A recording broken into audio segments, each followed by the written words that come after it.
충만하게 하소서.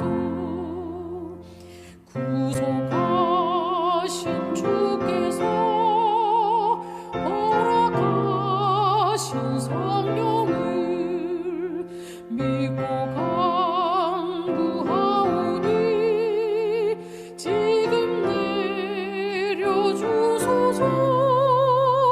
주의 성령이 마사 우리 모든 소원을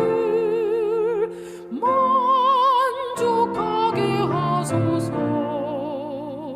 우리 기다리오니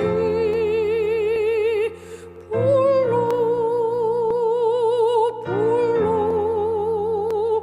충만하게 하소서.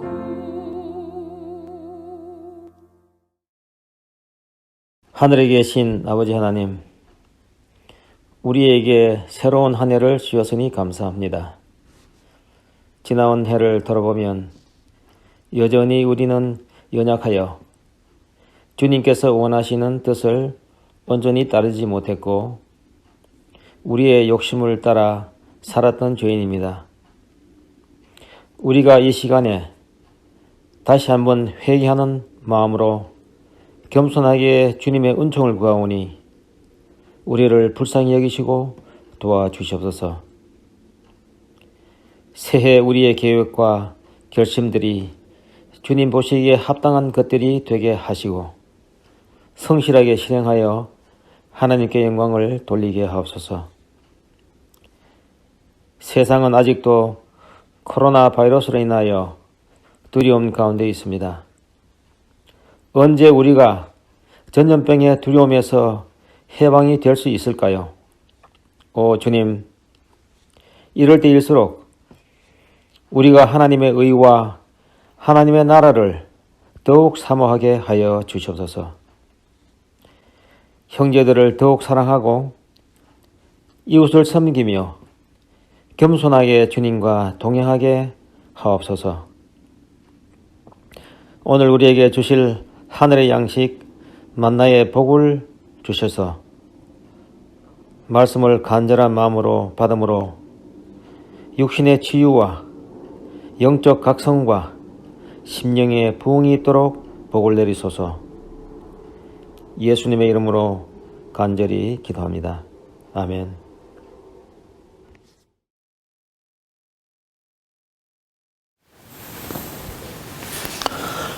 안녕하세요. 우리가 저녁 집회를 시작한 지 벌써 세 번째 날, 마지막 밤이 왔습니다. 오늘 저녁에 저는 여러분들에게 성령 충만이라고 총 주제와 같은 제목으로 말씀을 드리겠습니다. 성경 말씀 누가복음 11장 13절, 너희가 악할지라도 좋은 것을 자식에게 줄 알거든 하물며 너희 천부께서 구하는 자에게 성령을 주시지 않겠느냐 하시니라. 마태복음 7장 7절부터 있는 말씀을 보면은 구하라 그러면 너희에게 주실 것이요, 찾으라 그러면 찾을 것이요, 문을 두드리라 그러면 너희에게 열릴 것이니 구하는 이마다 얻을 것이요, 찾는 이가 찾을 것이요, 두드리는 이에게 열릴 것이니라. 너희 중에 누가 아들이 떡을 달라 하면 돌을 주며 생선을 달라 하면 뱀을 줄 사람이 있겠느냐? 너희가 악할지라도 좋은 것으로 자식에게 줄 알거든 하물며 하늘에 계신 너희 아버지께서 구하는 자에게 좋은 것으로 주시지 않겠느냐. 나는 이 성경 하나님 말씀 속에서 하나님께서 우리 인간에게 기도하라고 하는 이 기도에 대한 특권을 주신 것에 대해서 우리 모두가 다 깊은 관심을 가져야 된다고 생각을 합니다. 모든 것이 다 하나님의 은혜고 하나님께서 베풀어 주시는 것인데, 기도는 우리 보고 하라고 말씀하셨는데, 기도하라고 하는 하나님의 가장 중요한 목적이 무엇인가? 그것은 조금 전에 읽은 마태복음 7장 7절부터 있는 말씀 속에서 보면, 기도를 통해서만 하나님께서 우리에게 가장 좋은 것을 주시겠다고 약속하신 것입니다. 같은 내용을 누가복음 1장 10절에 이렇게 말씀을 했습니다. 구하는 이마다 받을 것이요, 찾는 이가 찾을 것이요, 두드리는 이에게 열릴 것이니라. 너희 중에 아비된 자 누가 아들이 생선을 달라 하면 생선 대신에 뱀을 주며 알을 달라 하면 전갈을 주겠느냐? 너희가 악할지라도 좋은 것을 자식에게 줄 알거든. 하물며 너희 천부께서 구하는 자에게 성령을 주시지 않겠느냐? 마태복음에는 마가는 기도하라, 하나님께서 가장 좋은 것을 너희에게 주시겠다고 하셨는데, 같은 내용을 누가복음에는 구하는 자에게 성령을 주시지 않겠느냐, 이렇게 말씀을 하신 것을 볼 때, 우리에게 하나님께서 기도의 은사를 주시고 기도하라고 명령을 하시면서, 기도의 가장 주된 목적은 하나님께서 우리에게 가장 좋은 선물, 가장 좋은 기도 응답으로 성령을 주시겠다고 하는 말씀인 것을 확인할 수가 있습니다. 나는 중학교 2학년 때, 그러니까 14살 때부터 지금 85세까지 70년간 신앙생활을 해왔고, 60년간 이상 그리스도인으로, 전도인으로 생활을 하면서 가장 중요한, 가장 필요한 것이 무엇인가? 한마디로 대답을 한다면 성령 충만이라고 말할 수밖에 없습니다. 그래서 오늘 저녁에 저는 여러분들에게 말씀의 주 제목처럼 평생토록 신앙생활을 해오면서 60여 년 이상 전도인의 생활을 해오면서 나에게 가장 필요한 것이 무엇인가, 가장 아쉬운 것이 무엇인가 하는 질문에 대해서 성령 충만이라고 말씀드리지 않을 수 없다고 하는 사실입니다. 그래서 이 문제에 대해서 내가 지난 세월 동안 신앙생활을 해오면서, 전도인의 생활을 해오면서 경험적으로 또 성경 말씀을 통해서 성령 충만이 우리 그리스도인들에게 얼마나 중요하다고 하는 것을 여러분들에게 좀 말씀을 드리려고 합니다. 첫째로 중학교 2학년 때 우필원 목사님이라고 하는 유명한 전도 목사님이 21일간이라고 하는 기간 동안에 대전도회를 개최하실 때, 나는 그 목사님의 설교가 아주 논리적이고 중학교 2학년 되는 제 마음속에, 제 생각 속에 저 목사님 설교가 아주 지적이고 논리적이고 역사적이라고 하는 사실을 깨닫게 되었습니다.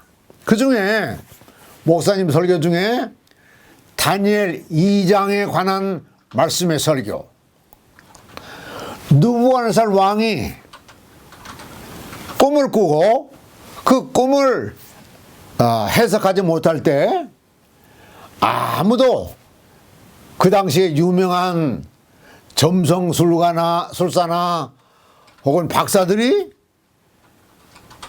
왕의 꿈과 꿈 해석을 하지 못할 때 청년 다니엘이 하나님께 기도함으로 하나님께서 왕이 꾼 꿈을 보여주시고 그 꿈 해석을 알려주셔서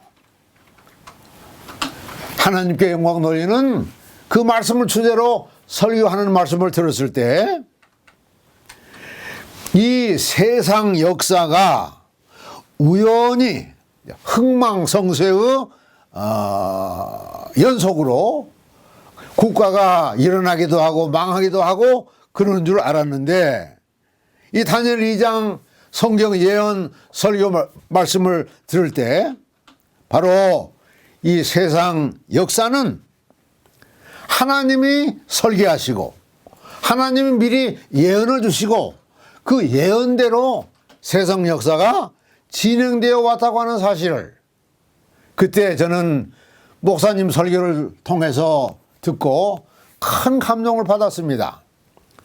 저는 그 전도에 참석해 가지고 맨 앞자리에 앉아 있었는데 그 목사님이 그 서양사 책을 나에게 건네주시면서 설교 말씀과 함께 그 서양사에 기록되어 있는 바벨론, 메데파사, 그리스 그리고 로마 제국이 붕괴된 다음에 유럽이 여러 나라로 분열된 그 서양 역사 책을 나보고 읽으라고 해서 읽으면서 더욱더 확인을 마음 가운데 할 수가 있었습니다. 하나님이 계시고 세상 역사가 하나님의 설계에 의해서 하나님의 예언의 말씀에 의해서 세상 역사가 지금까지 펼쳐져 왔구나 하는 것을 깨닫고 하나님의 위대하심 그리고 이 세상 역사가 하나님에 의해서 조종된다고 하는 사실을 거듭거듭 확인할 수가 있었습니다. 나는 그때까지는 이 기독교의 경전인 성경이 불교의 불경이나 또 유교의 무슨 사서삼경이나 몰몬교의 몰몬경이나 이런 것처럼 권선징악을 인간들에게 가르쳐서 사람들을 순화시키고 교양시키기 위한 단순한 종교적인 경전이라고 생각을 했는데 이 우편은 목사님의 다니엘 2장 예언 설교 말씀을 듣고 이 성경은 보통 다른 종교의 경전과는 다른 신비한 책이구나 라고 하는 깨달음을 갖고 이 성경 책에 대해서 경외심을 갖게 되었습니다. 이 안식일 교회가 일반 기독교와는 좀 다른 점이 있구나 하는 감동을 받았습니다. 그때부터 나는 교회를 다니기 시작했는데 우리 안식일 교회가 성경 말씀대로 예수를 믿어야 한다고 가르치면서 토요일 날 학교에 등교해서 공부를 해야 되기 때문에 저는 아직 믿음이 약하기 때문에 제7일 안식일을 성수하기 위해서 안식일 날 학교를 결석하고 안식일을 지키기 위해서 교회 가는 그때 당시로는 그런 무모한 생활을 생각을 할 수가 없어서 안식일은 학교 가서 공부를 하고 교회에 다니는 것은 저녁 예배만 참석을 했습니다. 그런데 내가 고등학교 1학년 때 큰 뜻을 품고 우리 학교에 1학년으로 입학한 여러 학생들 중에 마음이 맞는 7사람이 소위 세븐스타 클럽이라고 그런 서클을 만들어 가지고 틈나는 대로 시간이 있으면 우리가 장차 어른이 되어 가지고 다 성공하는 사람이 되자, 그런 의견도 나누고, 그러면서 그때 당시로는 6.25 전쟁 중이었고 전쟁 직후였기 때문에 민주주의가 한참 발달되는 그런 과정이어서 많은 사람들을 연설로 설득을 시켜가지고 지지를 얻어야만이 유명한 훌륭한 정치가 지도자가 될 수 있다고 하는 생각으로, 자, 우리 학교 다니면서 고등학교 시절 말 잘하는 훈련을 좀 받자. 그런데 가만히 보니까 예수 믿는 사람들이 말을 잘하잖아요.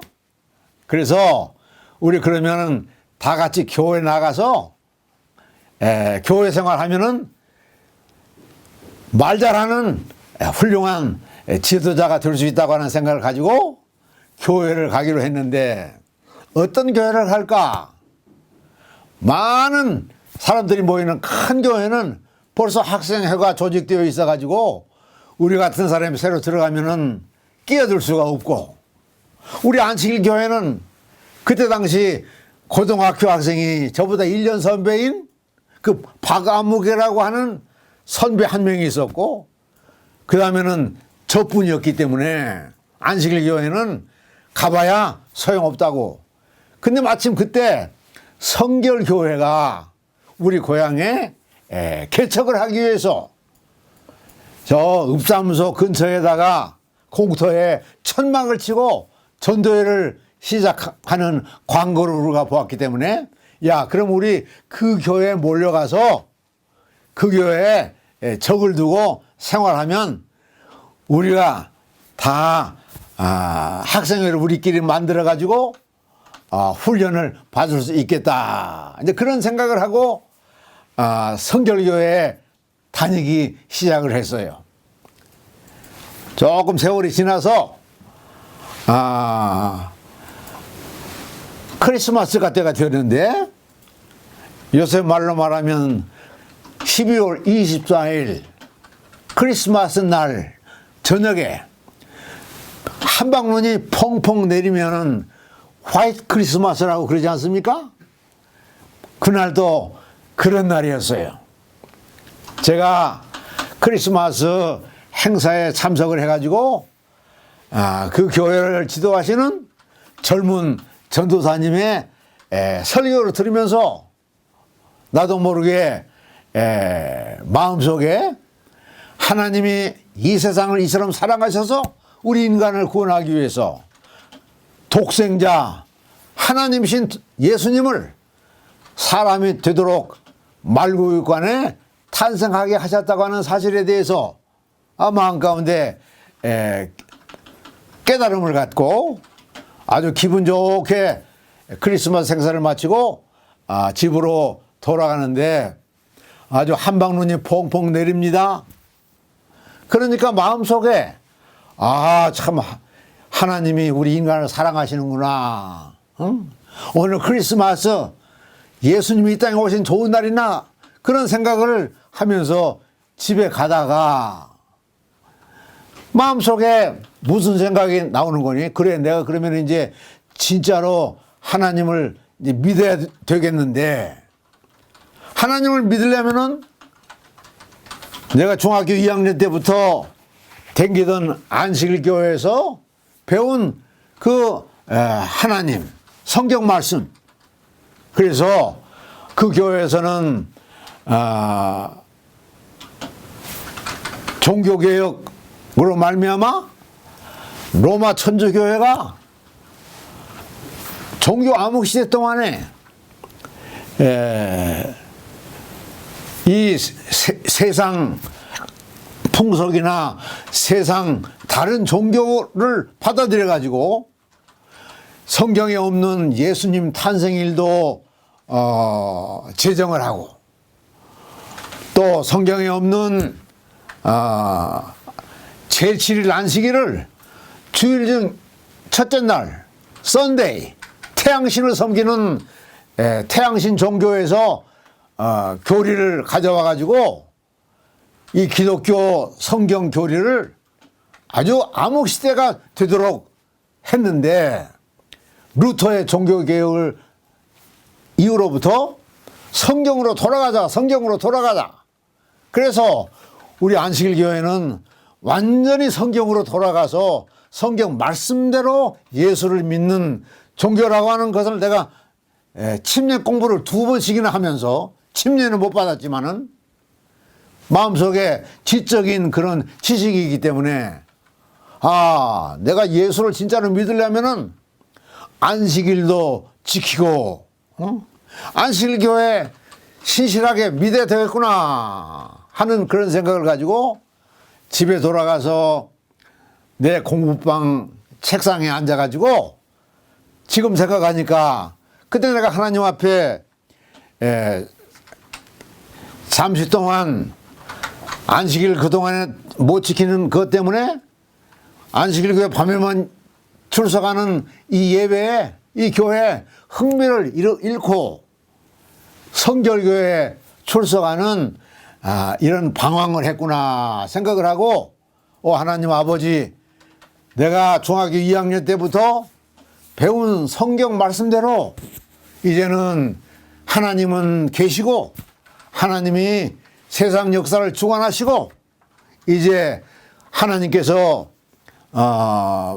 이 역사의 마지막 때에 뜬돌이신 예수님께서 재림하셔서 이 세상을 멸망시키시고 예수 믿는 사람들을 구원해서 영생을 얻게 하신다고 배운 이 제7일 안식일 예수 재림교회의 예언 해석과 성경 교리를 등한히 것에 대해서 하나님 아버지 용서해 달라고 내가 간절히 기도를 했습니다. 그리고는 이제 그때부터 안식일을 지키기 시작을 했어요. 토요일 날 학교 안 가고 토요일 날 부모님 몰래 안식일 교회에 가서 안식일을 지켰는데, 얼마 있다가 저희 고향에 그때 고등학교가 3개가 있었는데, 역사가 오래된 농업고등학교, 여자 고등학교, 그리고 제가 다니는 해방되고 세워진 인문고등학교, 호남고등학교라고 하는 그 학교, 세 학교가 있었는데, 그때까지는 안식일 교회에 아까 말씀드린 것처럼 저보다 1년 선배인 한 사람이 다녔고, 그 다음에는 제가 다니고, 저는 이제 뒤늦게라도 안식일을 깨닫고 교회를 안식일날 교회를 지키기 시작했는데, 그 형님은, 1년 선배 형님은 아직도 저녁 예배만 나오고, 그러는 중에 큰 장로교 학생회장인 안천수 군이, 여러분 지금은 안천수 군이 아니죠. 안천수 목사님, 그 목사님이 우리 안식일 교회로 개종을 했어요. 개종을 하면서 그 장로교 학생회 멤버 중에 여러 사람을 데리고 나오고, 또 자기가 다니는 농고 고등학교 친구들 여러 사람을 데리고 나오고, 그 바람에 여학교 학생들도 많이 우리 교회를 나오기 시작을 하고, 저희도 이렇게 열심히 나가고, 그러니까 그때 안식일을 지키는 이 중고등학교 학생들이 그렇게 많지는 않았지만 저녁 예배 시간에는 그 조그마한 우리 고향 교회에 예배당이 학생으로 제복 입은 학생으로 가득할 만큼 학생들이 많이 나오는, 요새 말로 제가 알고 보니까 교회가 크게 부흥하는 그런 경험을 했습니다. 근데 교회에서는 아마 그때 이제 평신도 지도자이신 우리를 지도하시는 장로님이 이 학생들을 잘 가르쳐야 되겠다고 하는 생각을 가지시고 대회에다가 요청을 해서 특별 전도회를 또 개최를 하시는데, 그때 윤옥진 목사님이라고 저 전라남도 목포교회를 담임하고 계시는 윤 목사님을 강사로 모시고 대전도회를 개최할 때 정말로 예배당이 가득가득 차면서 많은 학생들이 신앙 결심을 하고 우리 교회에 나오게 되었습니다. 그때 나는 그 윤옥신 목사님이, 여러분 중에 혹 그분을 아시는 분이 계실 거예요. 미남이십니다. 응? 아주 미소가 항상 넘치시는, 그런데 그 아주 잘생기고 멋쟁이신 목사님이 까만 양복에 까만 넥타이를 메고 이렇게 웃는 낯으로 21일간 전도 설교를 하시는데 제가 그 목사님에게 아주 매료가 되었어요. 그러나 속으로, 야, 사람이 태어나서 저 목사님처럼 저렇게 좋은 진리 말씀을 평생토록 사람들에게 가르치면서 사는 사람이 참 복된 사람이구나, 훌륭한 사람이구나 하는 그런 느낌을 느끼고, 나도 이제 대학을 갈 때는 신학교를 가서 목사님이 돼야 되겠다, 그런 생각을 마음 가운데 갖게 되었어요. 이를테면 하나님의 부르심을 제가 느꼈다고 말할 수가 있습니다. 그리고서는 고등학교 2학년 때 이 장로교에서 개종한 안천수 군 그 친구들이랑 저희랑 한 10명쯤 한꺼번에 침례를 받았는데, 저는 그 침례를 받을 때의 감격과 감동을 평생 잊을 수가 없습니다. 제가 비록 하나님이 계신 것을 깨닫고 교회를 신실히 다니면서 예수님을 배웠지만은 그 예수님 말씀대로, 성경 말씀대로 신앙생활을 해보니까 이 신앙생활이 제대로 잘 안 돼요. 그래서 꽤 방황을 했는데 마음속으로 생각하기를, 아하, 내가 아직 침례를 안 받았기 때문이구나.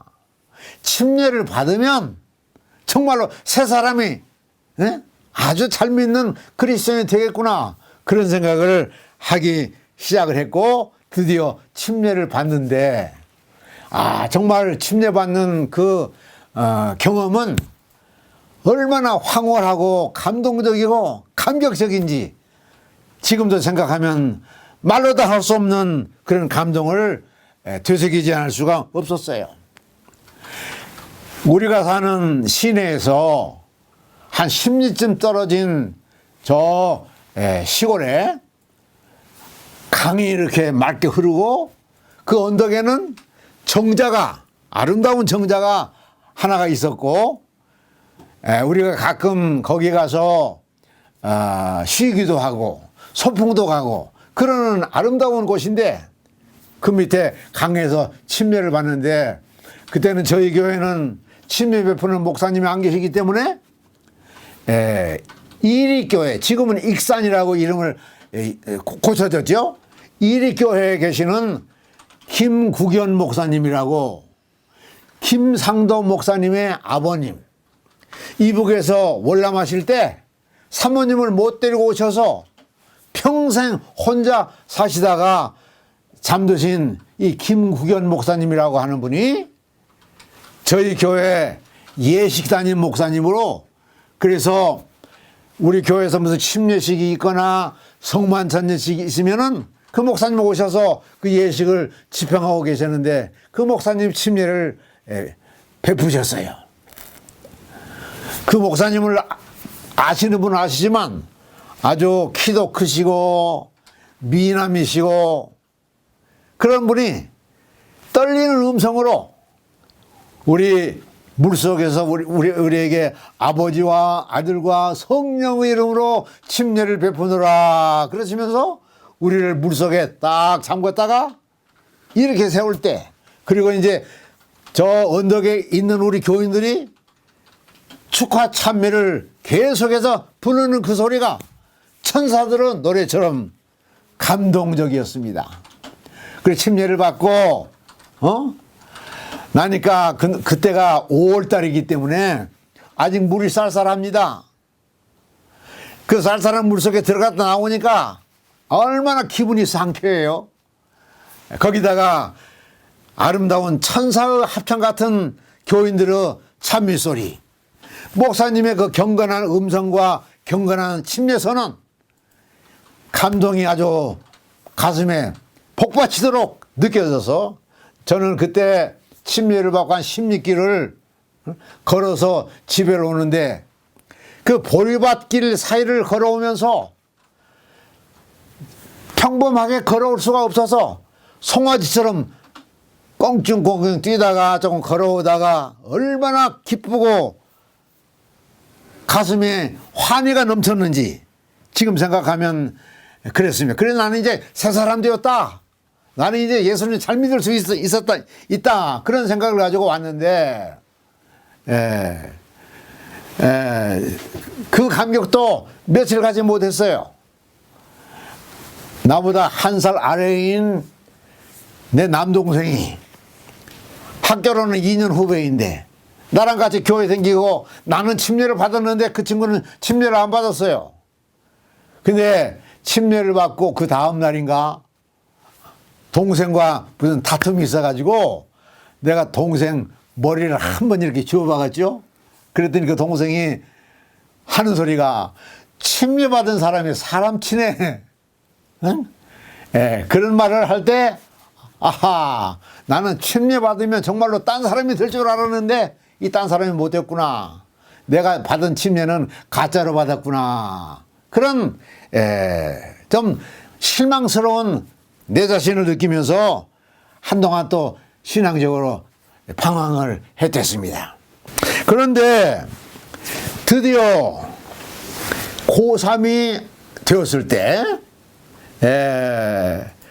그때 우리 같이 교회를 다니던 고3 친구들이 열댓 명 되었는데 얼마나 열심히 그때 신앙생활을 했는지 모릅니다. 학교 갔다가 하교하면 집으로 안 가고 교회에 다 모여가지고 대쟁투를 입고 감동을 받고 그런 생활을 했는데 또다시 이 신앙에 좀 뭐라 그럴까 이 갈등을 느꼈다고 할까요? 감동받고 감화받고 깨달은 대로 실천하는 것이 잘 안 돼요. 잘 안 믿어져요. 다른 사람은 어떤지 모르지만 저는 주관적으로 그랬어요. 그때 저희 교회에 다른 개신교에서 개종한 아주 훌륭한 목사님이 저희 교회에 담임 목사로 부임하셨어요. 우리 대회에서 그런 경우는 풀장학금을 줘가지고 우리 신학교에 가서 2년씩 공부를 해가지고 오면 우리 제7일 예수 재림교회 목사로 정식으로 채용을 해주시는 그런 제도가 있었는데 그 목사님은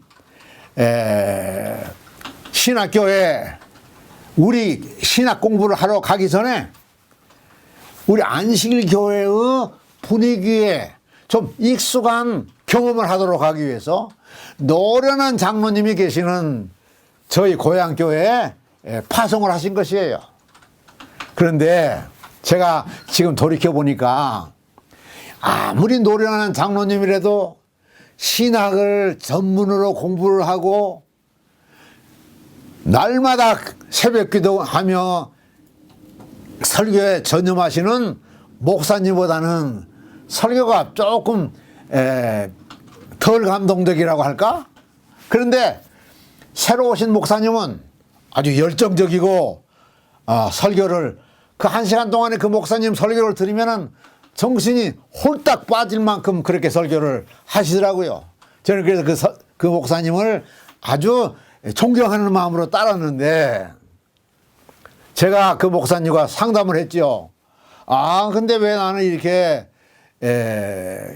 공부한 대로 들은 대로 배운 대로 신앙생활이 잘 안 되는가?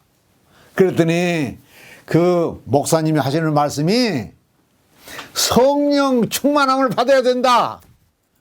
그래서 저는 그 말씀이 옳은 줄 알고 우리 이제 친구들 보고 야, 금년 여름에 저 목사님 모시고 우리 시골 산에 가서 성령 받기 위해서 기도하러 가자. 그래서 다 가기로 했어요. 그런데 막상 방학이 되어가지고 떠나는 날 다 안 가고 그 목사님과 저와 또 다른 친구 한 사람, 3사람이 가게 되었습니다. 그래서 이제 버스를 타고 가서 그 목사님에게 성령 받는 그 기도의 요령을 다 배웠죠. 자, 일주일 동안 매일 밤 철야 기도를 한다. 밤 안 자고 그냥 기도한다. 기도하다가 졸리면 자기도 하겠지만은 낮에는 저 산에 올라가서 산기도를 한다. 그래서 우리는 그 목사님의 지도를 따라 그러면서 그 목사님 하시는 말씀이 성령 받으면 고린도후서 2장 14절 창세기 27장 27절 이런 말씀을 읽어주시면서 성령 은혜 받으면 성령 받으면 성령은 냄새가 난다 이거예요. 에? 그래서 그런 말씀을 그대로 그냥 믿고 기도를 시작했는데 여러분 고등학교 3학년 학생 여름방학 때 일주일 동안 철야 기도하는 거 쉬운 일입니까? 금식 기도하는 거 쉬운 일입니까? 아주 저녁에는 철야 기도한다고 기도하다가 졸면은 꾸벅꾸벅 졸기라도 하니까 되지만은 낮에는 산에 가서 기도하는데 먹지 않고 금식 기도 얼마나 배가 고파서 고생스러우지. 그리고 여러분 밤에 기도를 예배당에서 하는데 시골 농촌이니까 모기가 얼마나 강한지 몰라요. 왕모기. 내가 소매 긴 옷을 입고 가슴에도 불구하고 이 모기가 그 천을 뚫고 천을 뚫고 침을 피부에다 쫙 박으면 그거 어때요? 이거 내가 나도 모르게 이렇게 딱 모기를 잡으면 그 목사님이 하시는 말씀이 끌끌 성령 받으려고 하는 사람이 모기 무는 것도 못 참는가? 그런 것도 더 참을 수 있어야 성령 받는다는 거야. 모기가 물어도 그냥 참고. 그러니까 기도하고 나면은 내가 손 내밀어 가지고 이렇게 손을 모으고 기도했는데 그 밑에 모기가 이제 피를 빨아 가지고 침을 빼다가 뭐 떨어뜨렸는지 그 예배당 저 바닥에 빨간 핏방울이 하나씩 떨어질 만큼 그렇게 아주 모기한테 물리면서도 참고 기도를 했습니다. 성령님 주십시오. 성령님 충만 임하십시오. 그런데 그 목사님이 성령 받으면 냄새가 난다고 그랬다고 그러잖아요. 그런데 나랑 같이 가는 그 친구는 한 수요일쯤 반절쯤 지나가니까 냄새가 난대요. 나는 냄새가 안 나는데.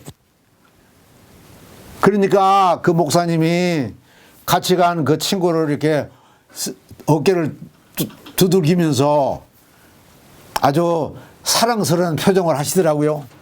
나는 이상하게 성령 받은 냄새가 안 나요. 똑같이 기도를 했는데 산기도가 올라가면 이 왕개미, 큰 개미 있잖아요.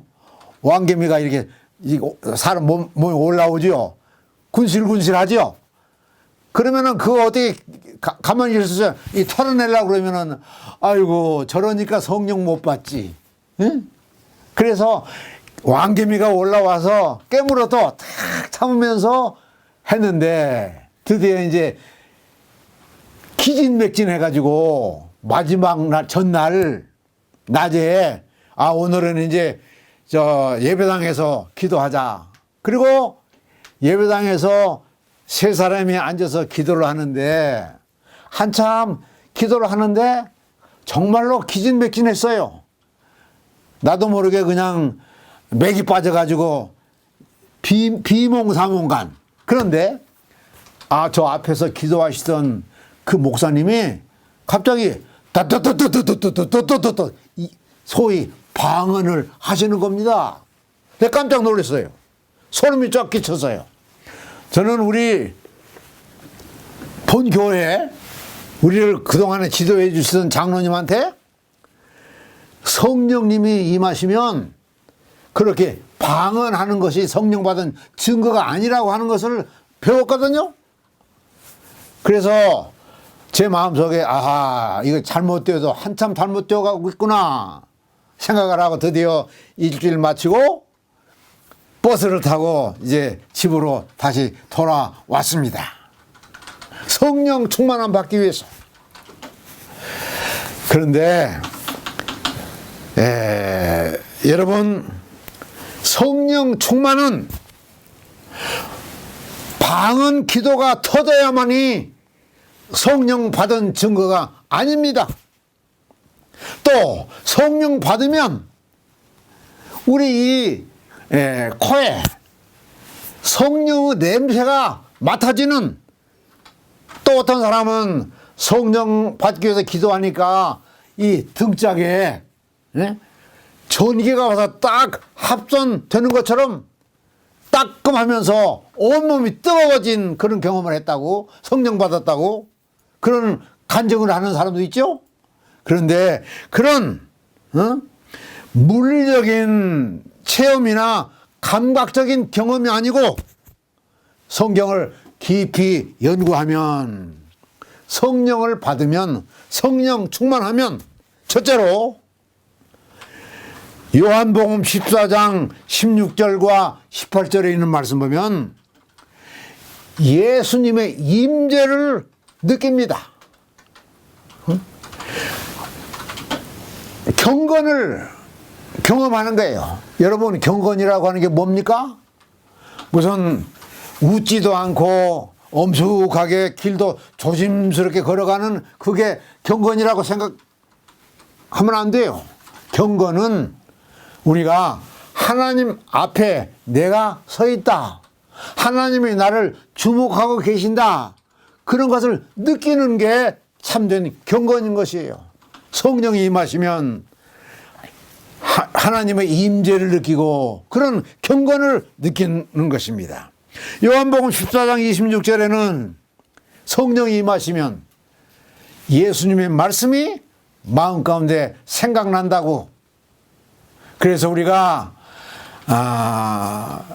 길을 걸어갈 때든지 무슨 등산을 할 때든지 우리 마음속에 나도 모르게 코로 찬미가 흥얼거려지고 우리 마음속에 평소에 들었던 예수님의 말씀이 생각나는 그런 경험이 바로 성령이 우리 마음속에 임하신 증거입니다. 그리고 요한복음 14장 27절에는 세상에서 맛볼 수 없는 평안을 성령님이 우리 마음 가운데 만들어 주시고, 그 다음에 요한복음 15장 26절에 보면은 성령님 우리 마음 가운데 오셔서 예수님이 참된 우리 주님이시라고 하는 것, 우리 구주라고 하는 것을 증거해 주시고 예수님이 생각나게 해 주신다고 말씀을 했습니다. 그 다음에 요한복음 16장 7절 8절에 있는 말씀 보면 성령이 우리 마음속에 임하시면 십자가에서 달리시면서 다 이루었다고 하는 예수님의 그 구원이 구체적으로 우리 마음속에서 이루어지는 그런 구원의 경험을 하게 되는 것이에요. 여러분, 예수님께서 우리에게 성령님을 소개하시면서 내가 너희를 떠나지 아니하면 성령님이 너희에게 임하시지 않기 때문에 내가 너희를 떠나는 것이 더 유익하다. 왜냐하면 예수님이 이루신 그 구원이 믿는 사람의 마음속에 실제적으로 구체화되도록 하는 역할을 성령님이 하시는 것이에요. 그래서 요한복음 16장 13절 14절에 있는 말씀 보면 모든 진리 가운데로 성령님이 우리를 인도하신다. 그래서 여러분, 우리가 성령님 받은 사람은 예수님 없이는 못 사는 사람이 되는 거예요. 예수님 아니면 희망이 없습니다. 그래서 예수님 한 분, 그분이 내 마음속에 성령님으로 임하시면 우리 마음이 희망과 용기와 감사와 기쁨과 환희가 넘쳐나는 그게 바로 성령 충만인 것입니다. 그래서 나는 여러분들에게 감히 말씀드립니다. 내가 일평생 동안 예수를 믿고 60년 이상 전도 생활을 했지만은 나에게 가장 요구되는 것이 무엇인가? 뭐 학위도 아니고 무슨 기계도 아니고 무슨 장치도 아니고 바로 성령 충만이라고 하는 거. 그래서 성령 충만은 기도를 통해서만 하나님께서 주시는 특별한 축복이고, 그런데 그 기도는 꼭 엎드려서 말로 기도하는 것만 의미하는 것이 아니고 명상하는 기도, 묵상하는 기도, 이런 기도도 성령 충만의 경험을 가져오는 기도입니다. 성령 충만은 그러므로 예수 충만이다. 성령 충만은 말씀 충만이다. 성령 충만은 사랑 충만이다. 평안 충만이고 은혜 충만이고 진리 충만이고 예수님 그분이 우리 마음속에 최고 자리에 앉으셔서 영광 받으시는 충만이다. 나는 이렇게 말씀을 드리고, 그렇기 때문에 일생 동안 예수 믿는 동안에 60년 이상 전도인의 생활을 하는 동안에 나에게 가장 필요한 것이 무엇이었는가? 다른 것이 아니고 성령 충만이었다고 여러분들에게 감히 말씀을 드립니다. 우리 모두가 다 성령 충만한 경험을 통해서 주께 영광 돌리는 성도들이 되시기를 간절히 바랍니다. 감사합니다. 하늘에 계신 자비로우신 우리 하나님 아버지, 이제 가든그로브 교회 2022년 새해 사경의 마지막 저녁 시간을 마칩니다. 성령님 충만히 임하여 주시옵소서. 성령님 충만히 임하심에 대한 세상에 그릇된 지식을 파헤치고 오직 참된 성령의 충만함은 우리 마음속에 예수 충만, 말씀 충만, 사랑 충만, 평안과 기쁨이 충만한 경험인 것을 깨닫도록 도와주시고, 예수님을 정말로 사랑하는 성령 충만한 성도가 되도록 축복해 주시기를 예수 그리스도의 이름으로 간절히 기도하옵나이다. 아멘.